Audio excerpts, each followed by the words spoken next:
Hello once more, my name is Kuya Dax and welcome to my channel. For those of you who have been watching my videos and who have not subscribed yet, I want you to click on the subscribe button and click on the notification bell for future updated videos on life coaching. So we just finished our latest series on failure. Normally we should be moving on to a new series, but right now I wanted to deliver a message to everyone that I strongly feel very important considering it's a time of COVID-19.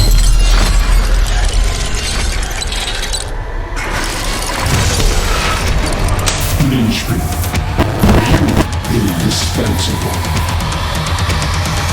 A few weeks ago, I discussed a topic about the career landscape on COVID-19. This time around, you've been seeing that a lot of people are losing jobs. Ibang kumpanya nagsasara, marami nawawalan ng trabaho. So in terms of their economic capacity or financial power, nawawala, no? So it's really tragic that a lot of people are actually suffering. But right now, how do you actually sustain your livelihood? How do you actually retain your financial capacity despite what's happening with COVID-19? And that's the thing that I would like to discuss today, that despite of all the uncertainty, how do you actually push forward and maintain your career or even retain your financial capacity? To illustrate my idea, and before I share that concept, I would like to ask you one thing. Alam nyo ba yung tinatawag na linchpin?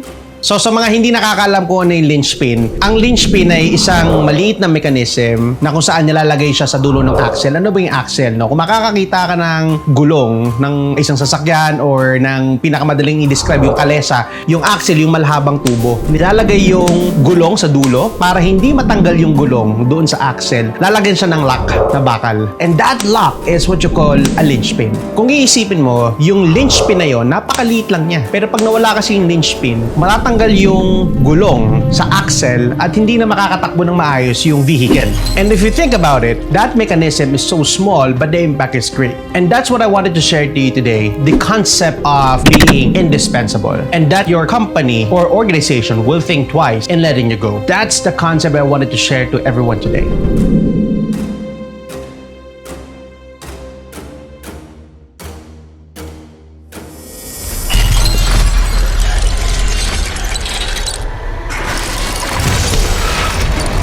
LINCHPIN. Indispensable. So the question that you need to ask yourself now is, are you indispensable? And if you are not, how do you become indispensable? Now, I just wanted to set expectations that there is a difference between the value of being indispensable versus the attitude of being indispensable. Magkaibang bagay yun, guys. The value of being indispensable, it just means that you are actually finding ways to make an impact to the organization that you are right now. And that includes giving your best and finding the needs of the business and pinupunuan mo yung needs ng business na yon to the best of your ability. That is finding value, and if you do that, the company will see you as an invaluable piece of their team, and the company will, kind of think twice if they're gonna let you go or retain you in the organization. So that's the value of being indispensable. The other side of the coin is what you will call the attitude of being indispensable. Yung attitude kasi of being indispensable, ang pananaw mo, ako yung important piece dito sa organization na pag nawala ako, the company will suffer. There's a stark contrast to that. The second one is arrogance. Yung una, you find ways to make an impact to the company. You find whatever it is that you need to do to help the company out during its greatest time of need. So what you need to do is focus on the value of being indispensable. So how do you become indispensable? Simpleng-simple lang. Let me share to you 3 words that will tell you on how to become indispensable. It's be, do, and have.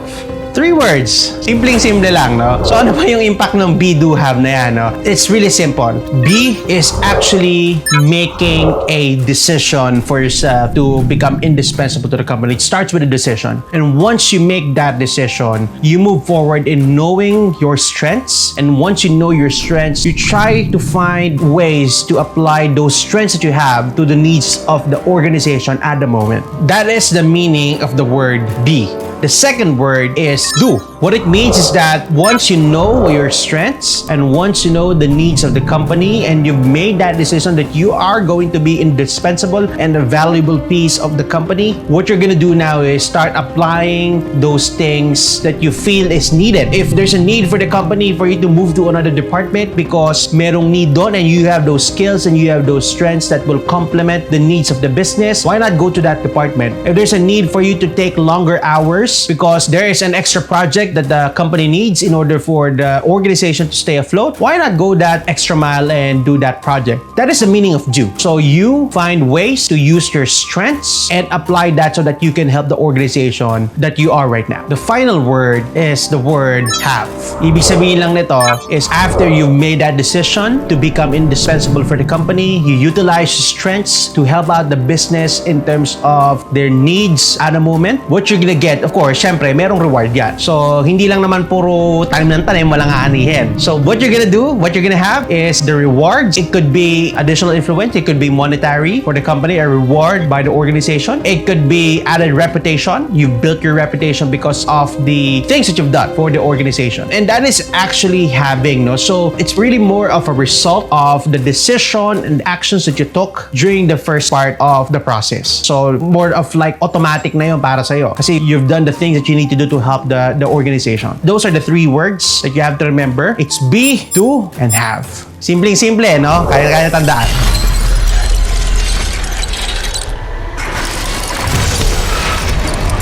LINCHPIN. Indispensable. The reality is that no one is truly indispensable. Kahit sino dito, pwedeng ako, ikaw, kahit sino man in your organization can be replaced anytime. But what are the things or what are the qualities that you possess and the things that you brought to the table that will make the company think twice about letting you go? What are the things that you have done for them? Have you created that track record? Have you created that personal brand that you are the kind of person that when there is a greatest need in your organization, you're willing to step forward and make that difference? We are starting this idea of being a linchpin, being indispensable because we've seen a lot of people who are actually losing their jobs and we want to create this kind of mindset that you can be indispensable. Tulad ng sinabi ko dun sa last video ko about COVID-19,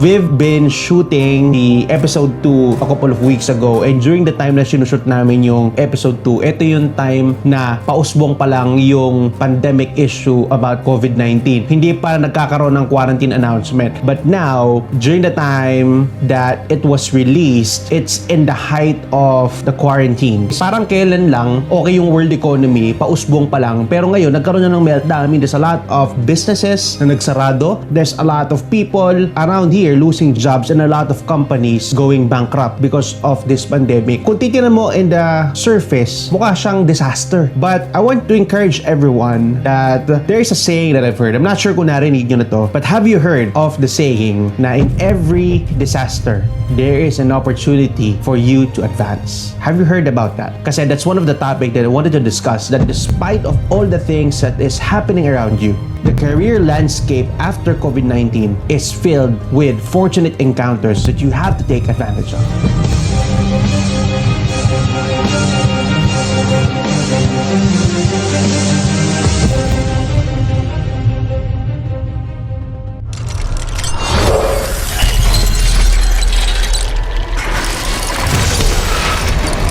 LINCHPIN. Indispensable.